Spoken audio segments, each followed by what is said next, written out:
अफसर बनना चाहते हो तो कहीं और क्यों जाना। गूगल प्ले स्टोर से हमारी app IAS with Harimohan download करो और तैयारी शुरू करो। हेलो दोस्तों, नमस्कार, आदाब। दोस्तों, कोरोना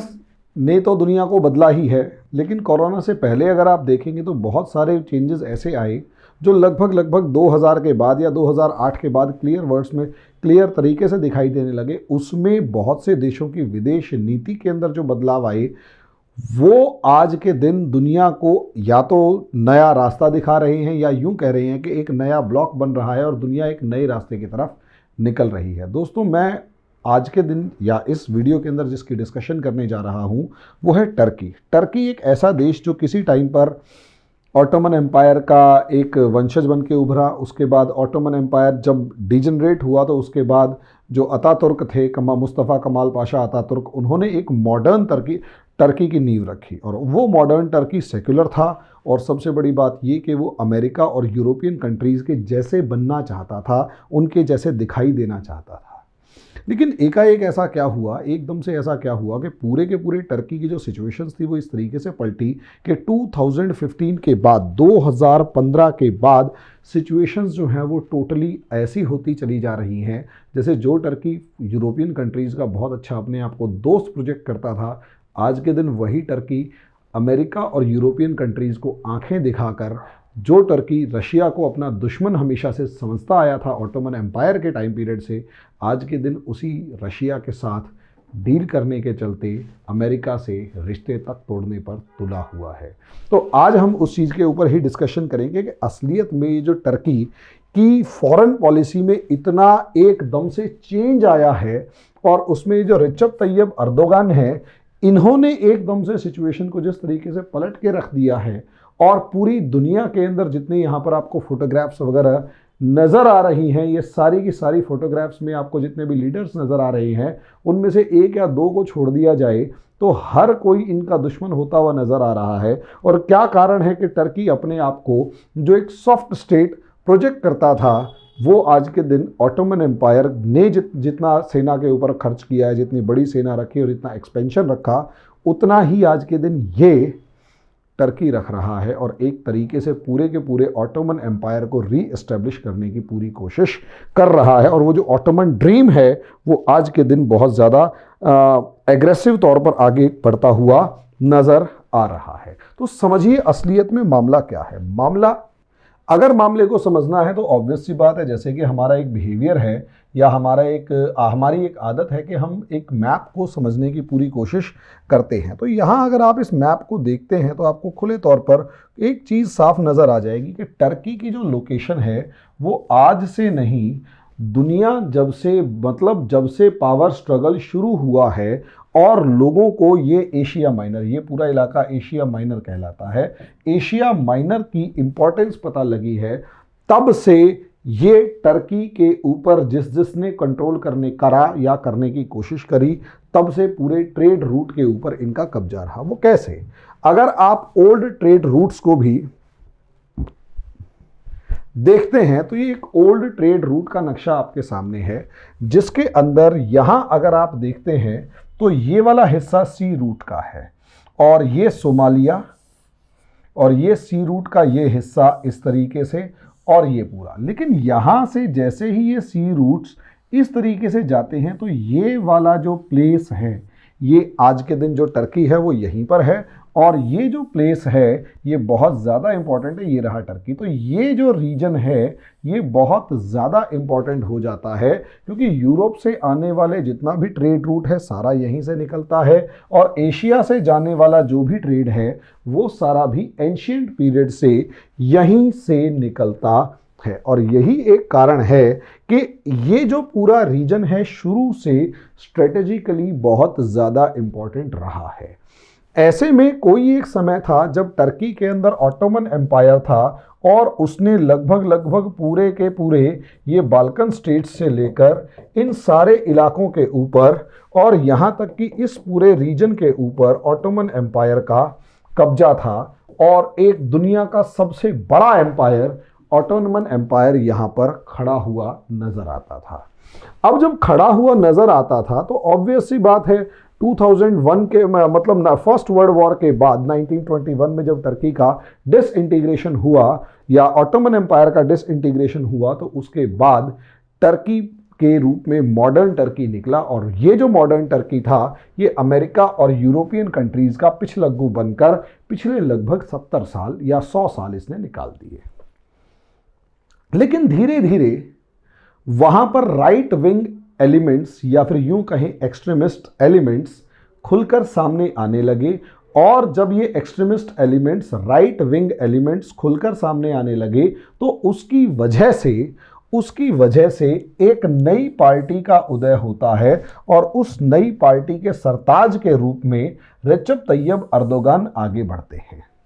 शुरू में रेचेप तैयब अर्दोगान जो हैं, ये इतने ज़्यादा एक्सट्रीमिस्ट नहीं थे। अगर आप नॉर्मल सिचुएशंस में देखेंगे तो अर्दोगान जो हैं वो 2000 के बाद से इनका राइज सेंट्रल पॉलिटिक्स या टर्किश पॉलिटिक्स में हुआ। लेकिन उसके 2000 से लेकर 2015, इवन 2017 के आसपास तक अगर आप देखें, जब तक कि वो जो सत्ता का तख्ता पलट नहीं शुरू हुआ था, तब तक देखें तो ये बहुत ही प्रो अमेरिका और प्रो यूरोप रहे हैं। यहाँ तक कि इन्होंने जो है अफगानिस्तान वॉर में और इराक वॉर में और सीरिया वॉर में खुलकर अमेरिका का समर्थन किया। लेकिन 2008 के अंदर जब से अमेरिका के अंदर रिसेशन आया और कहीं ना कहीं दुनिया को लगने लगा कि अमेरिकन पावर जो है वो डिक्लाइन हो रही है, तो ऐसे में टर्की ने भी, जैसे दुनिया ने अपने रास्ते बदलने शुरू किए, वैसे टर्की ने भी अपने नए रास्ते इख्तियार करने का प्लान बनाया। और यहाँ पर पहली बार अपने रशियन या यूरोपियन दोस्तों का साथ छोड़कर कहीं ना कहीं रशिया, चाइना और पाकिस्तान जैसे देशों के साथ होने की शुरुआत कर दी। अब यहाँ ऑब्वियस सी बात है, ये जो ऑटोमन ड्रीम है, जो नॉर्मली मीडिया इसे ऑटोमन ऑब्सेशन कहती है, उसके लिए सबसे पहले इस टर्की के इस पूरे पार्ट को समझना पड़ेगा कि असलियत में ये जो टर्की जिस पार्ट में है, उसकी आज के दिन फिलॉसफी क्या है। टर्की आज के दिन जो एग्रेसिव फॉरेन पॉलिसी अपना रहा है, इस एग्रेसिव फॉरेन पॉलिसी को अगर आप मोटे तौर पर देखेंगे तो सबसे पहले टर्की ने अपने लगभग सभी पड़ोसियों के साथ खटपट कर ली है। सभी पड़ोसियों के साथ टर्की के रिलेशंस अच्छे नहीं हैं, जिसमें सबसे पहला नाम जो सबसे बड़े पड़ोसियों में से एक आता है, इंपॉर्टेंट और ताकतवर पड़ोसियों में से एक आता है, वो है ग्रीस। ग्रीस और साइप्रस के साथ इसका जो कोस्ट लाइन या मैरीटाइम डिस्प्यूट्स हैं और यहाँ पर जो ऑयल रिसोर्सेज मिले हैं, इन ऑयल रिसोर्सेज को लेकर टर्की और ग्रीस के बीच में ठनी हुई है जबरदस्त लेवल पर। और इन्हीं ऑयल रिसोर्सेज के नाम पर टर्की और साइप्रस से ग्रीस और साइप्रस से टर्की जो है वॉर तक की धमकी दे चुका है। इन्हें बचाने के लिए यूरोपियन कंट्रीज, यहाँ तक कि फ्रांस को आगे आना पड़ा है। और यही रीजन है इस पूरे एरिया का सबसे बड़ा और सबसे ताकतवर देश फ्रांस, जो अपने इस पूरे मेडिटेरेनियन सी भूमध्य सागर के अंदर अपना दबदबा बनाए रखना चाहता है, वो और टर्की ग्रीस के मामले में आमने सामने आ गए। टर्की ने ग्रीस को धमकी दी, फ्रांस ग्रीस के साथ आकर खड़ा हो गया। और जैसे ही फ्रांस ग्रीस के साथ आकर खड़ा हो गया, यहाँ पर टर्की और फ्रांस आमने सामने आकर भिड़ गए। यही कारण है इमैनुअल मैक्रोन ने जब इस्लाम खतरे में का एक स्टेटमेंट दिया था, तो सबसे पहले अपोज करने वाले जो वैश्विक नेता थे, इंटरनेशनल लीडर्स थे, उनमें एर्दोगान थे और खुले तौर पर धमकी दी। और उसकी वजह से पूरे फ्रांस और ये जो अरेबियन कंट्रीज हैं, इन तक पे दबाव पड़ा और फ्रांस के सामानों को स्टोर रूम से हटाना पड़ा और बहुत सारे नुकसान फ्रांस को झेलने पड़े। यहाँ अगर टर्की को देखेंगे तो आर्मेनिया के साथ टर्की का 36 का आंकड़ा है, इसे कोई नहीं मना कर सकता। ईरान और टर्की के बहुत अच्छे रिलेशन नहीं है, खराब नहीं है तो बहुत अच्छे रिलेशंस भी नहीं है, जिस वजह से प्रॉब्लम्स आई। इराक के साथ भी टर्की का मामला 36 का आंकड़ा है ही है, सीरिया के साथ प्रॉब्लम है ही है, सऊदी अरेबिया के साथ तो जिसे कहते हैं कि जन्मांतर की एक दुश्मनी बंधी हुई है। ऐसे में इजिप्ट के साथ भी इसके रिलेशंस ज़्यादा से अच्छे नहीं हैं। तो अगर आप देखेंगे तो टर्की इस टाइम पर अपने लगभग सभी पड़ोसियों के साथ रिलेशंस जो है वो इस हद तक खराब कर चुका है। और रही बात अमेरिका की, तो अमेरिका के लिए तो टर्की का होना और टर्की का जिस तरीके से रशिया के पाले में जाने की तैयारी है, S-400 को लेकर, S-400 मामले को लेकर टर्की जिस तरीके से रशिया के पाले में कूदने की कोशिश कर रहा है, अमेरिका के लिए सबसे बड़ा अलायंस। क्योंकि इस समय पर अगर आप देखें तो आर्मी के मामले में शायद फ्रांस से भी बड़ी आर्मी टर्की की है। और स्ट्रेटेजिक पोजीशंस के ऊपर अगर आप अपॉइंटमेंट की बात देखते हैं, स्ट्रेटेजिक पोजीशंस के ऊपर टर्की की फोर्सेस का जो अपॉइंटमेंट देखें या फिर जिसे कहते हैं पोजीशनिंग देखें, तो आपको जानकर मज़ा आएगा या हैरानी होगी कि सोमालिया में टर्किश फोर्सेस प्रेजेंट हैं, अफगानिस्तान में टर्किश फोर्सेस प्रेजेंट हैं और कतर के अंदर टर्किश फोर्सेस प्रेजेंट हैं। सोचकर देखिए, 3 स्ट्रेटेजिक लोकेशंस पर तुर्की की सेनाएं मौजूद हैं।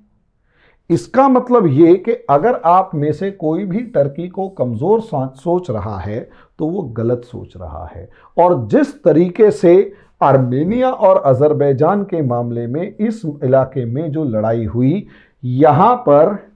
इल्हम अलीयेव को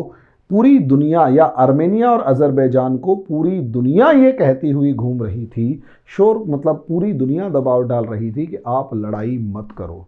यहाँ तक कि रशिया और अमेरिका जैसे देश भी दोनों देशों पर दबाव डाल रहे थे कि आप लड़ाई मत करो। लेकिन टर्की और अर्दोगान खुलकर अज़रबैजान को ये कह रहे थे, बदला लेने का टाइम है, हम तुम्हारे साथ हैं, हमला करो, वी आर विद यू। इस हद तक कि इंडिया दुनिया की सुपर पावर्स तक को आंखें दिखाना और उन आंखें दिखाकर खुले तौर पर अपने विरोधियों को, मतलब अपने समर्थकों को समर्थन देना, अज़रबैजान को समर्थन देना, कहीं ना कहीं टर्की की एग्रेसिव पॉलिसी को दर्शा रहा है।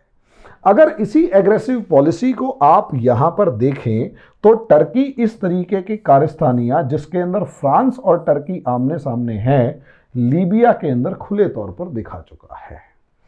ग्रीस के मामले में खुले तौर पर दिखा चुका है, भेज चुका है, इराक के अंदर खुले तौर पर लड़ाई को दावत दे चुका है, या हर किसी को, जिसे कहते हैं पूरे तरीके से, हर किसी को पूरे तरीके से खुल के धमकी दे चुका है। इसी तरीके से ये जो मेडिटेरेनियन सी है, इसमें ग्रीस और साइप्रस के साथ इसका जो 36 का आंकड़ा चल रहा है, शॉर्ट में अगर आप देखें तो टर्की इस टाइम पर जिस तरीके से एग्रेसिवली अपनी फॉरेन पॉलिसी को आगे बढ़ा रहा है, आर्मी को अलग अलग जगह पर तैनात कर रहा है और अमेरिका को ठेंगा दिखाकर चाइना और रशिया के अंदर अपने फ्रेंड्स ढूंढने की कोशिश कर रहा है, चाइना और रशिया के अंदर अपने फ्रेंड्स ढूंढ रहा है, रशिया के साथ अपने रिलेशंस बढ़ा रहा है। ऐसी सिचुएशन के अंदर सबसे ज़्यादा खतरा यहाँ पर अमेरिका को है।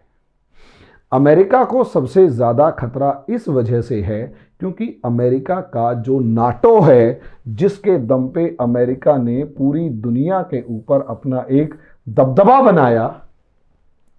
नाटो है जिसके दम पर अमेरिका ने पूरी दुनिया के ऊपर अपना दबदबा बनाया और वर्ल्ड ऑर्डर को अपने अकॉर्डिंग मोल्ड करने की पूरी कोशिश करी। उस नाटो का एक इम्पॉर्टेंट अलाई ये टर्की है और टर्की का यहाँ इस ग्रुप से बाहर निकलना, नाटो के ही देशों का आपस में एक दूसरे से लड़ना, कहीं ना कहीं अमेरिका के फेल्योर को पूरे तरीके से दर्शा रहा है। और ख़ास बात यह है कि अमेरिका इस मामले को, या अमेरिका अपने फ्रेंड्स को लड़ने से रोकने में कामयाब भी नहीं हो रहा है।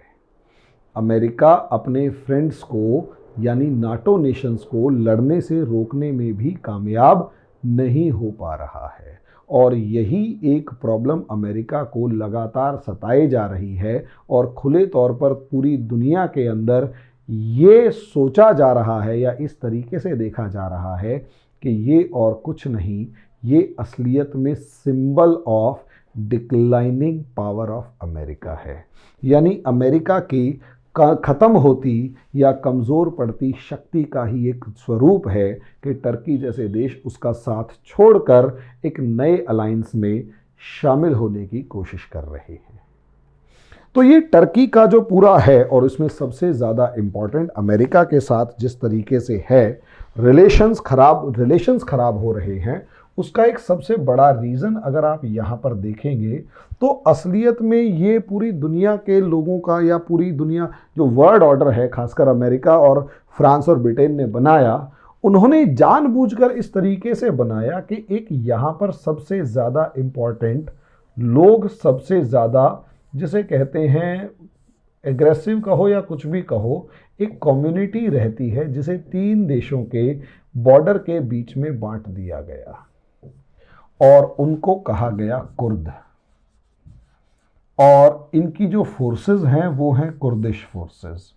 इन कुर्द लोगों को असलियत में टर्की, सीरिया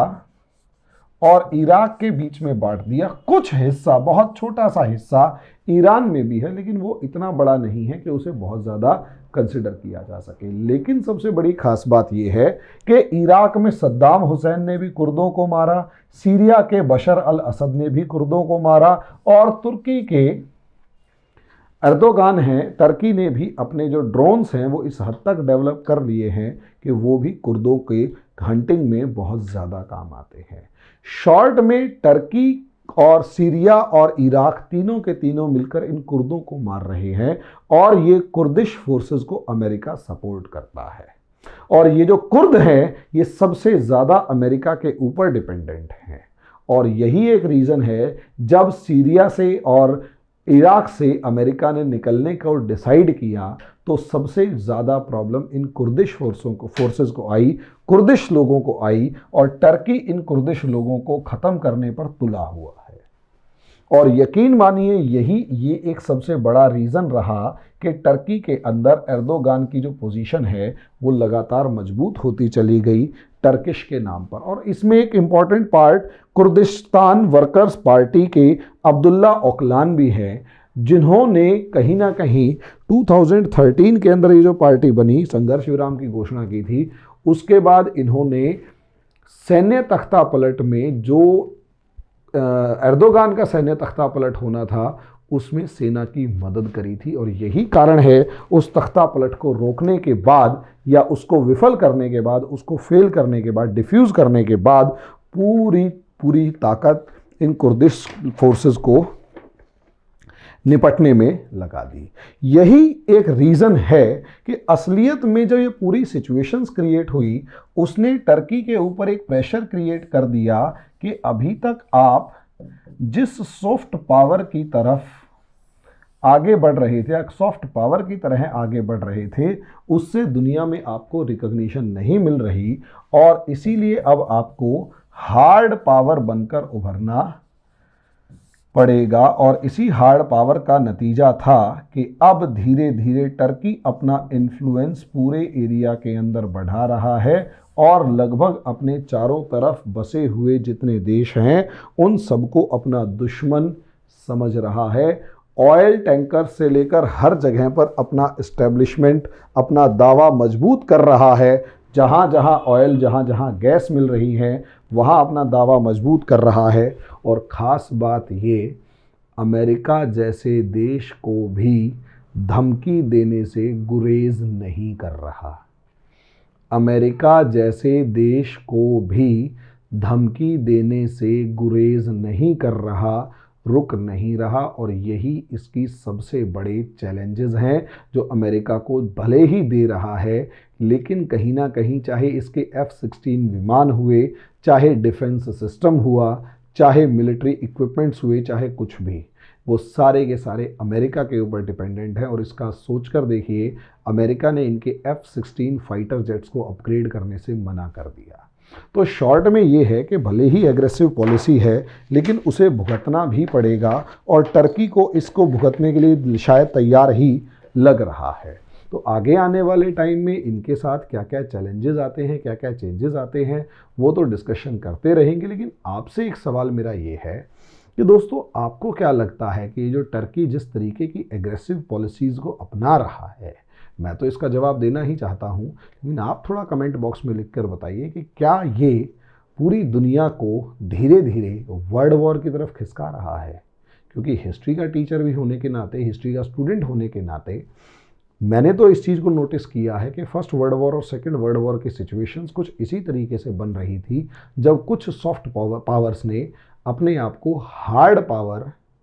बनाने की तरफ बढ़ाया था। और नतीजा उसका ये निकल कर आया था, हार्ड पावर की फॉर्म में नतीजा उसका ये निकल कर आया था कि दुनिया के जो पहले से हार्ड पावर्स थे उन्होंने सॉफ्ट पावर्स को बढ़ने से रोका, और नतीजा ये हुआ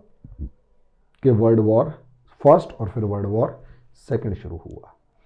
आप अपने कमेंट बॉक्स में ज़रूर बताएं। और दोस्तों रिक्वेस्ट यही है, हमारी ऐप डाउनलोड करें और जो भी टेस्ट सीरीज़ वगैरह उसमें अवेलेबल है उसको आप एंजॉय करें। धन्यवाद।